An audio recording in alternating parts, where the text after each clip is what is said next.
impactar en la cantidad de fármaco libre, ¿sí? En la fracción libre de medicamento.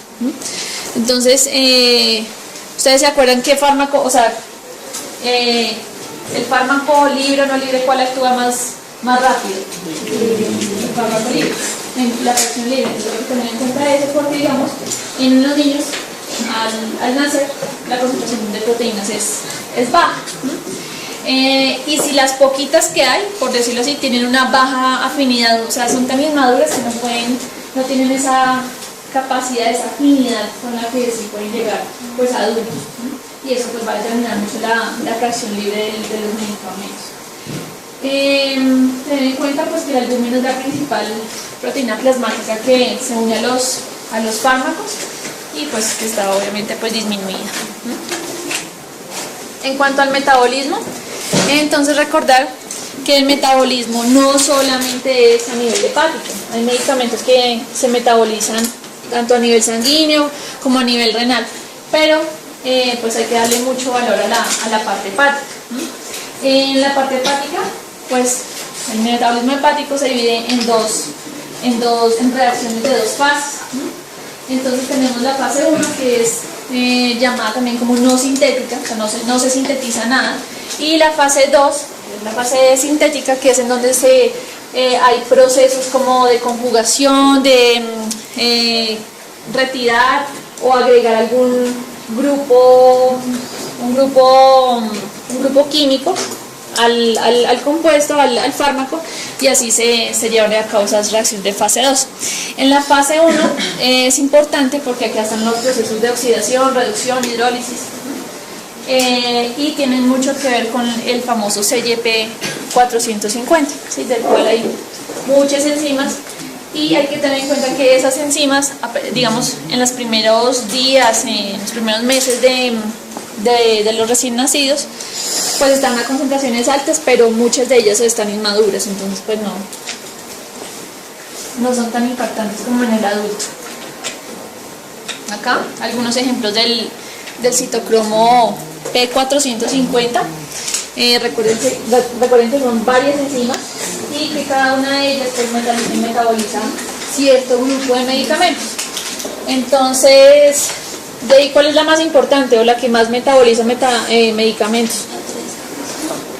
La 3A4. Es la más abundante y es la que desempeña un papel muy importante en varios medicamentos. Entonces, pues se sabe que, por ejemplo, esos citocromos, esas enzimas están en altas cantidades, ¿sí? La concentración es similar a la de los adultos, pero pues tienen poca actividad, pues debido a la inmaduración, al proceso de inmadurez que tienen. Siguiente. Bueno, esta gráfica es para también pues mostrarles a lo largo de las etapas de los niños pues cómo se realiza el proceso como de actividad y maduración de las enzimas del citocromo P450. Entonces pues es una curva que aumenta más o menos en los lactantes, sobre todo en los lactantes mayores. Luego en los infantes tiene un pico muy alto, y luego ya cuando ya entran a la edad de los 10 y ya va empezando la etapa de los adolescentes, pues va a disminuir y por lo tanto llegar a los niveles de los adultos. En cuanto a las de fase 2, pues la actividad es menor en el neonato, obviamente, pues por lo que es un ser inmaduro, y pues va aumentando progresivamente, pues va pasando el tiempo. Siguiente. En cuanto a la excreción, tener en cuenta que la nefrogénesis empieza alrededor de las 9 semanas de gestación y se completa alrededor de las 34 semanas, ¿sí? Y pues eso va seguido los procesos de maduración y los cambios postnatales dependiendo del flujo renal. Se conoce también que la tasa de filtración glomerular alcanza un nivel maduro a los 2 años de vida. Y esto es importante pues porque hay medicamentos que se excretan a nivel renal. Tener en cuenta que la secreción tubular está disminuida al nacimiento y la maduración toma alrededor de 1 año.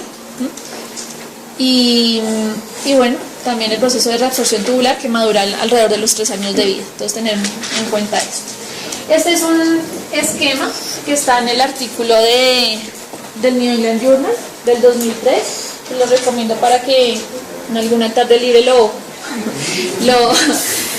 lean, pero pues para que tengan en cuenta por qué es importante tener en cuenta los cambios de farmacocinética. Puede ser esta tarde. No me entienden, muchachos. No me entienden, no, sí. Ténganlo en cuenta. Ténganlo en cuenta porque de verdad es muy importante pues a la hora de formular medicamentos en los niños. Y muchas veces de esto no se sabe y empiezan a formular así como así. Bueno, 2, premisas del uso de seguro de antibióticos. Entonces, hay varias cosas que uno tiene que tener en cuenta. Entonces, lo primero es que hay que reconocer que los antibióticos pues, han salvado millones de vidas a lo largo del tiempo desde que se descubrió la penicilina. Solo son efectivos para las infecciones causadas por bacterias, y esto hay que reforzárselo mucho a la gente porque ellos piensan, pues la gente que diferente de nosotros, pues, nos reclama mucho el uso de antibióticos en la consulta externa, en la urgencia y todo eso. Entonces hay que hacer énfasis en eso. Tercero, la fiebre no se trata con antibióticos y de pronto cuando ya estén graduados y hagan su consulta van a ver que todas las mamás empiezan que por favor le formule un antibiótico, que el antibiótico para aquí y para allá. Entonces hay que explicarles también que la fiebre no es igual al antibiótico. Cuarto, solo el médico pues los puede prescribir idealmente. Odio la automedicación, entonces pues hay que tener en cuenta eso. No se deben usar los antibióticos que hayan sobrado de otros medicamentos, y es acá cuando yo hago esto, Carlitos. Esa es mi cara cuando de verdad escucho algo de eso, como es que me sobró, esto le dieron a mi hijo hace 2 años por una faringitis, y me sobró y ahora se lo estoy dando a los hijos. Entonces pues tener en cuenta eso, que las mamás suelen hacer eso, ellas tienen su propia experiencia. Siguiente. Sexto, los antibióticos se deben utilizar en las dosis, en la pauta que le ha recomendado el médico tratante y durante el tiempo que haya recomendado el tiempo. Sí, hay que decirles que a pesar, digamos, por ejemplo, a los 2 días ya se retiraron los síntomas, el niñito empezó a mejorar y la mamá le suspende el antibiótico o el medicamento. Entonces ahí podemos incurrir en fallas terapéuticas. Entonces hay que hacerles énfasis que los esquemas se cumplen a cabalidad como uno los ordena. Séptimo, bueno, sí, que no se deben suspender los antibióticos a pesar de la disminución o retiro de los síntomas. Tener en cuenta que los antibióticos también tienen efectos secundarios, y eso pues ya lo veremos para algunos medicamentos. Y bueno, los antibióticos mal usados dejan de ser efectivos y eso nos da problemas de resistencia, que es un problema actualmente de salud pública. Siguiente. Bueno, entonces en cuanto al uso racional, hay varias cosas que hay que tener en cuenta. Siguiente. Entonces, en los primeros 5 años de vida se produce una exposición innecesaria a los antibióticos.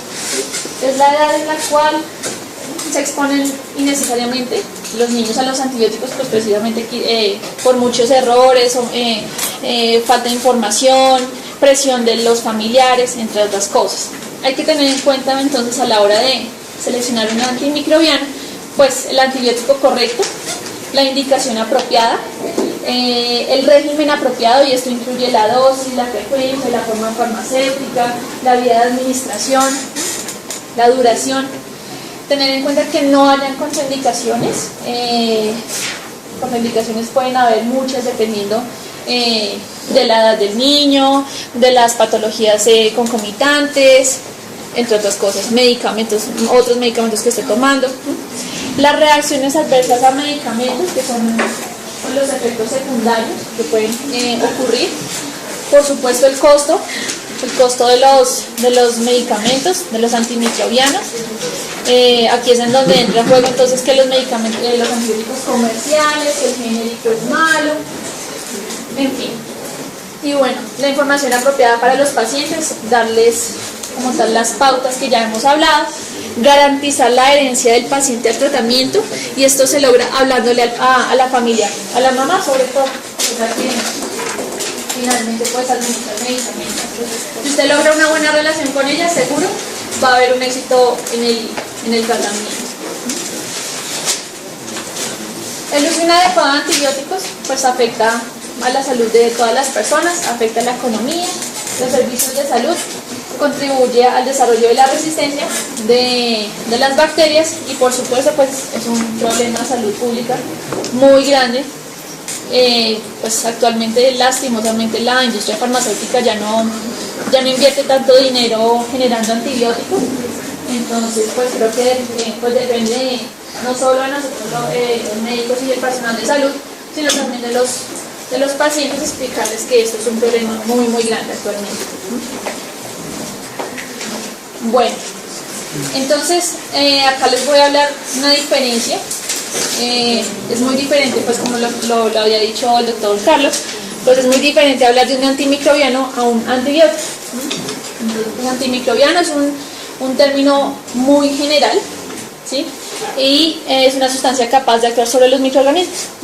En cambio, el antibiótico pues es una sustancia producida de organismos vivos, sean bacterias, sean hongos, y pues obviamente se utilizan para tratar pues infecciones. Cualquiera de estos dos pues va a lo mismo, a combatir algún tipo de infección, y los antibióticos o pues antimicrobianos se pueden clasificar, hay varias clasificaciones de ellos, ¿no? Entonces hay una clasificación, por ejemplo, según el origen, entonces si son biológicos, si son semisintéticos, si son sintéticos. Biológicos, entonces por ejemplo está la penicilina, el cloramfenicol. De los semisintéticos tenemos que son los antibióticos que se les hace alguna modificación a los biológicos, o se les cambia algo en su estructura, y por ejemplo aquí está la ampicilina o la amoxicilina, ¿no? Y los sintéticos son pues fármacos generados como tal mediante síntesis química en los laboratorios, y aquí están las suyas. Otra clasificación pues son según la actividad, entonces pueden ser bactericidas, pueden ser bacteriostáticos, y eso influye mucho a la hora de seleccionar medicamento para cierta enfermedad. Por ejemplo, si usted tiene una bacteria por Staphylococcus aureus, pues usted no va a utilizar un bacteriostático. Sí, es lo ideal. Usted necesita un antibiótico bactericida que elimine toda esa cantidad de bacterias en la sangre. Este artículo de la Revista Española de Enfermedades Infecciosas y Microbiología Clínica se lo recomiendo, porque ahí habla de las pautas que hay que tener en cuenta de los antibióticos a la hora de formularlos, y de hecho ahí hablan por grupos de antibióticos, entonces los recomiendo, es muy fácil de leer. Tener en cuenta pues que la elección del antibiótico, para la elección de un antibiótico pues influyen varias cosas. Entonces, primero, la gravedad y el estado general de base del paciente, conocer cuáles son los microorganismos que más probablemente estén involucrados en esa infección, sea respiratoria, sea gastrointestinal, en fin. Tener en cuenta la resistencia de los probables microorganismos implicados. Eso nos va a también determinar mucho pues, el tratamiento que elijamos, y eso se puede hacer por medio de, por ejemplo, el antibiograma. Tener en cuenta el perfil PKPD, o sea, farmacocinética y farmacodinámica de los antimicrobianos. La vía de administración, que se lo va a dar oral, intramuscular, intravenosa. La duración del tratamiento, dependiendo de la enfermedad, pues usted ya sabe que son o 5 días, o 7 días, o 14 días, 21 días, en fin, pero usted tiene que saber los efectos secundarios y por supuesto pues los costos. Bueno, otro aspecto clave es que se ha demostrado que el cumplimiento por parte de las madres de un tratamiento prescrito a sus hijos es mejor cuando se hallen pues, satisfechas con la visita. Entonces por eso es que usted tiene que charlar mucho a las mamás, tratar de que la relación médico-mamá sea adecuada, porque eso de verdad impacta mucho a la hora de evitar pues, los fallos terapéuticos en pediatría. Hay varios factores también pues, para considerar antes de iniciar un tratamiento antimicrobiano, entonces dependen de 3 cosas básicas. Uno, pues el paciente, la infección y microorganismo probable y el conocimiento impactar en la cantidad de fármaco libre, ¿sí? De la fracción libre de medicamento. Entonces, ¿ustedes se acuerdan qué fármaco, o sea, el fármaco libre o no libre, cuál actúa más rápido? El fármaco libre, en la fracción libre. Entonces, hay que tener en cuenta eso porque, digamos, en los niños, al nacer, la concentración de a los fármacos y pues que está obviamente pues disminuida. En cuanto al metabolismo, entonces recordar que el metabolismo no solamente es a nivel hepático, hay medicamentos que se metabolizan tanto a nivel sanguíneo como a nivel renal, pero pues hay que darle mucho valor a la parte hepática. En la parte hepática, pues el metabolismo hepático se divide en reacciones de 2 fases. Entonces tenemos la fase 1 que es llamada también como no sintética, o sea, no se sintetiza nada, y la fase 2, es la fase sintética, que es en donde hay procesos como de conjugación, de retirar o agregar algún grupo de proteínas, es baja. Y si las poquitas que hay, por decirlo así, tienen una baja afinidad, o sea, son también maduras que no tienen esa capacidad, esa afinidad con la que sí pueden llegar pues a adultos, y eso pues va a determinar mucho la fracción libre de los medicamentos. Tener en cuenta pues que el albúmino es la principal proteína plasmática que se une a un grupo químico al compuesto, al fármaco, y así se llevan a cabo esas reacciones de fase 2. En la fase 1 es importante porque aquí están los procesos de oxidación, reducción, hidrólisis, y tienen mucho que ver con el famoso CYP 450, ¿sí? Del cual hay muchas enzimas, y hay que tener en cuenta que esas enzimas